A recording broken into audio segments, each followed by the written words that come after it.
Here's how the Catholic Church fulfills the prophecy of Daniel 7:25, that it would think to change God's times and laws. There's only one commandment that deals with time. It's the Sabbath commandment, which commands us to remember a specific period of time for worshiping God. Now notice what Reverend Peter Geierman says in the Convert's Catechism of Catholic Doctrine, page 50. Question: which is the Sabbath day? Answer: Saturday is the Sabbath day. Question: why do we observe Sunday instead of Saturday? Answer: we observe Sunday instead of Saturday because the Catholic Church transferred the solemnity from Saturday to Sunday. Notice, it was not God that changed the day, it was the Catholic Church, falsely teaching they have the power to change the times and laws of God. Listen to what Priest Brady said in an address reported in the Elizabeth, New Jersey News on March 18, 1903. It is well to remind the Presbyterians, Baptists, Methodists, and all other Christians that the Bible does not support them anywhere in their observance of Sunday.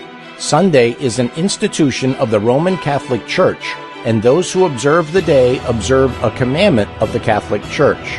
The words Jesus spoke in Matthew 15:9 are quite fitting here. Jesus said, "But in vain they do worship me, teaching for doctrines the commandments of men." Albert Smith, Chancellor of the Archdiocese of Baltimore, replying for the Cardinal in a letter dated February 10, 1920, said, "If Protestants would follow the Bible, they would worship God on the Sabbath day. In keeping the Sunday, they are following a law of the Catholic Church." Here's a quote from Monsignor Louis Segor in Plain Talk About the Protestantism of Today, page 213. The observance of Sunday by the Protestants is homage they pay in spite of themselves to the authority of the Catholic Church.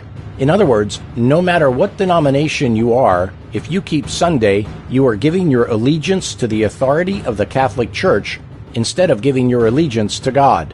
How about this Catholic quote? Perhaps the boldest thing, the most revolutionary change the Church ever did, happened in the first century. The holy day, the Sabbath, was changed from Saturday to Sunday.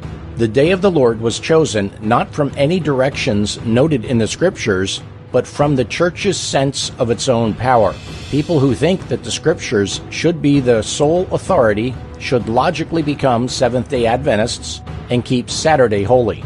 This was written in the Sentinel, Pastor's Page, St. Catherine Catholic Church, Algonac, Michigan, May 21, 1995. Do you want to keep Sunday and pay homage to the Catholic Church, or do you want to follow God and remember the Sabbath day as He commanded? The choice should be clear, and I pray you choose to follow Jesus and worship Him on His holy seventh-day Sabbath, which always has been and always will be Saturday. God rested on the seventh day of creation, not because He was tired, but as an example for His people to follow. Jesus said in Mark 2:27, "The Sabbath was made for man." Notice, He did not say it was made for the Jews.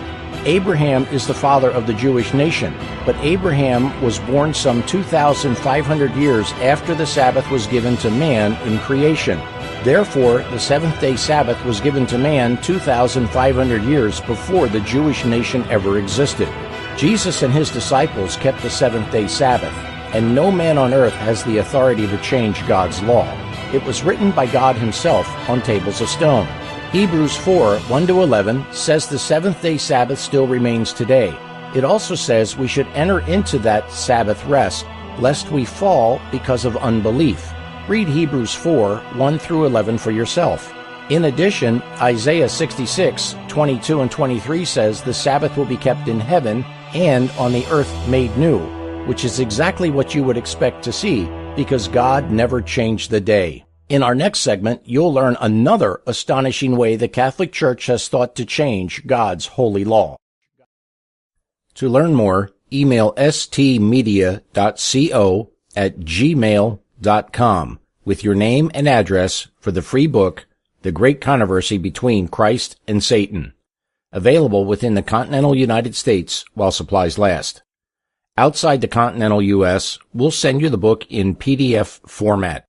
That address again is stmedia.co@gmail.com. One final note, Please do not request this book if you already have a copy in your home. Thank you, and God bless you.